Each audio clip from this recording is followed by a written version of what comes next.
Got one chub there.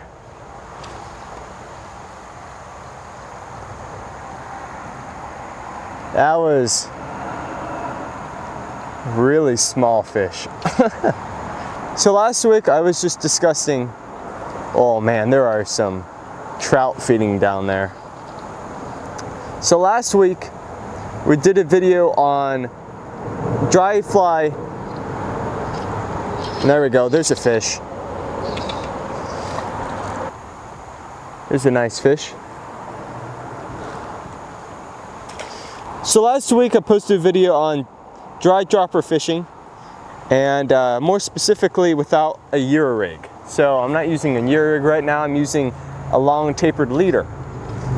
Something that you would use just for dry fly fishing. And this helps out a lot when you have conditions like this where it is super low. Super low. And lots of the time when it's conditions like this, you want to maximize your cast. And with a Euro rig, unfortunately, especially if you're using like a micro rig or something like that, a micro leader, you cannot cast out distance. You can only use short distance drifts. And with this leader, it's a lot more relaxing to use because you're not trying to cast as hard or cast, because it's really difficult to cast with the Euro rig than, let's say, like a tapered leader like this. And the thing is that I like to use this, just main purpose is to cast out for those distances. I'm using a dry dropper system. I'm using a Pertagon pattern at the bottom of this leader. And for on top, I have a Puff Daddy for my dry fly, and that's like a size 14 right now. It's pretty big for a fly for these conditions, but I don't mind it.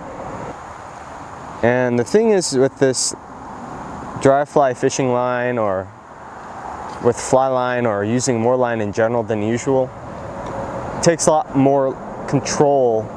You have to control and retrieve your fly very thoroughly to have, well, one, contact with your fly, but also organizing your fly line down below. A lot of accidents can happen, a lot of tangles, stuff like that, so I gotta watch out for that.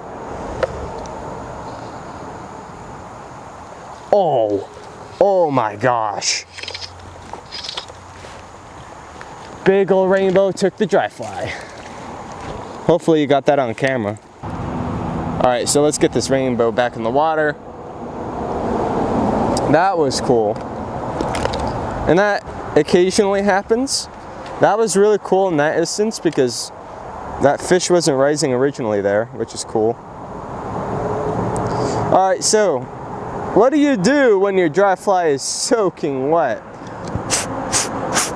And this is just a CD fly. First, I try to get all the water off as much as possible with just blowing on it, and then I get my high and dry powder floatant.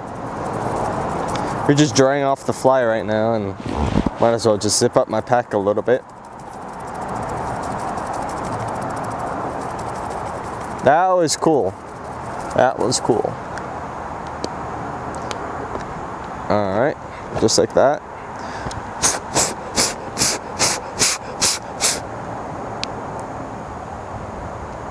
Get my liquid floating on.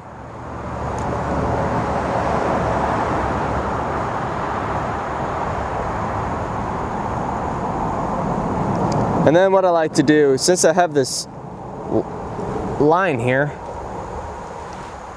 I like to go just a little bit back and forth here just to get that excess water off. And we are back in business. All right, all right, all right, all right. And let me see my, yeah, okay, it's good. Just wanted to make sure. I had a kind of a gaze, or a tiny little haze on the fly with the sun and the shade.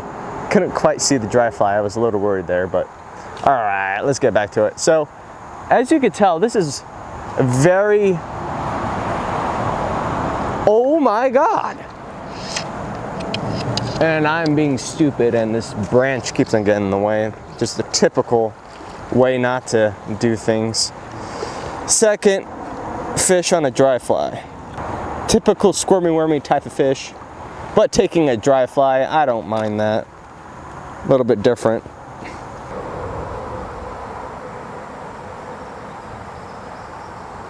Oh.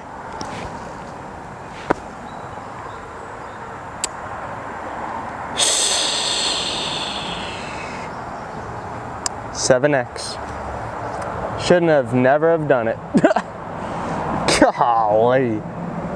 Golly. Totally ripped that 7X off. Is there another fish in there like that? Probably not. But thankfully I have some more stoneflies that we can try. That was a big trout. That was a big trout, and that was just as simple as seeing a little flash in that water column and setting the hook on it. Man, that really stinks. So right now I have 6X on. Should never have done that, but that's the way it goes. Maybe I should use 5X. Just leave it down in the comments below. Criticize me if you want. But that was stupid on my part. I mean, you can get away with that, but I should never have done that.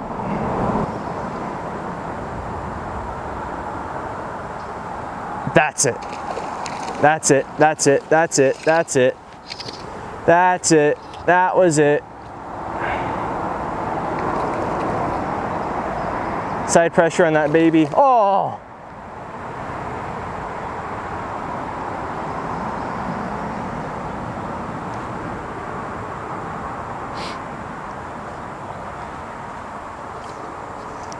At this moment, he knew. He messed up. All right. I'm quitting YouTube today. Golly, what in the world? Look, we use that, okay, just to show you. You figured out, okay, there are some trout in this pool, and they are aggressive.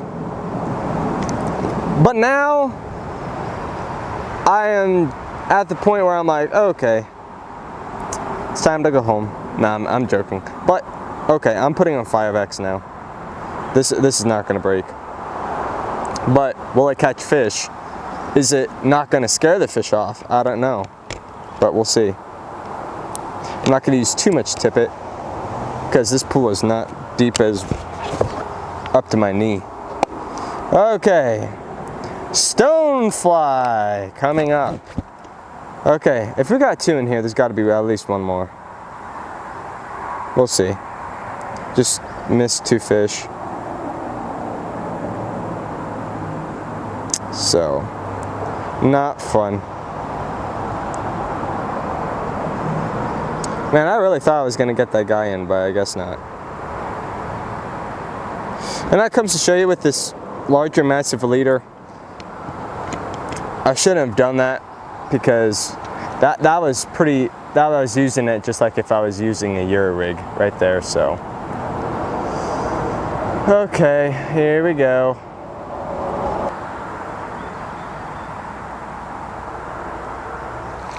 What is that? 5X now.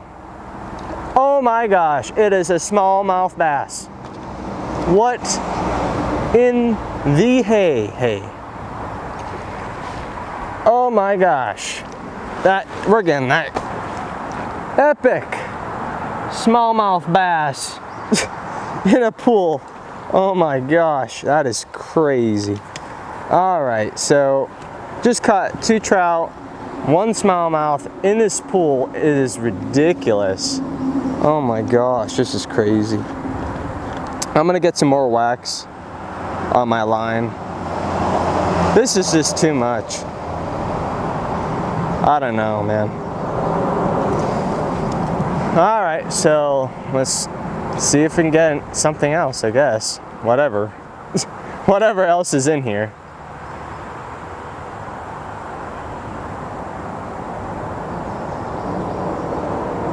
Right now I'm just like, went from technical to streamer fishing really quick.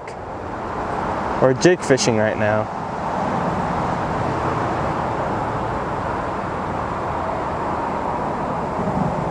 Will I catch another fish?